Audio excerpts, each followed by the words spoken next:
Every ride, every ruin, every bite. Day 14. Right behind me is Mount Etna, and that way is Castiglione. And right now I am at the cemetery of Castiglione, and you'll find out more why am I here.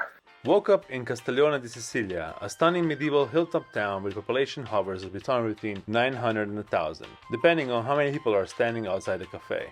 The place is timeless: stone streets, historic buildings, and a peaceful life that hasn't changed in centuries, in the best possible way. Breakfast: pure Sicilian perfection. Fresh bread, local cheese, espresso, mountain views. You start wondering why life isn't always this simple.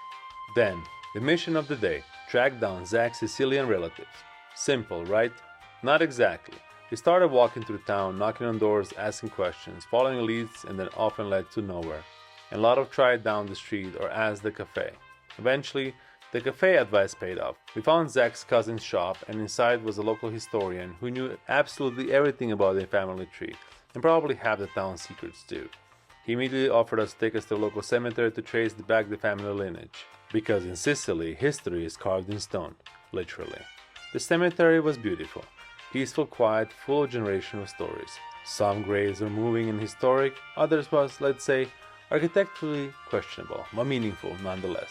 With history uncovered and legs suffered tired, we grouped for, what else, a proper Sicilian lunch at the cousin's restaurant. Fresh, homemade, exactly what the day required. In the afternoon, we shifted from family roots to natural beauty, heading to a nearby river, completing with waterfalls and beautiful Byzantine church called Cuba, a hidden gem.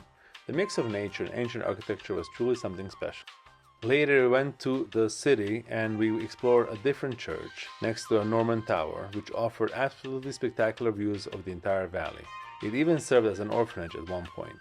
We wandered through town, passing yet another wedding, at least the third we saw that day. Sicilian wedding season is clearly thriving, and spotted something I absolutely didn't expect: a Chinese electric car quietly parked in the middle of the medieval village. Welcome to the future, blended seamlessly with the 20th century.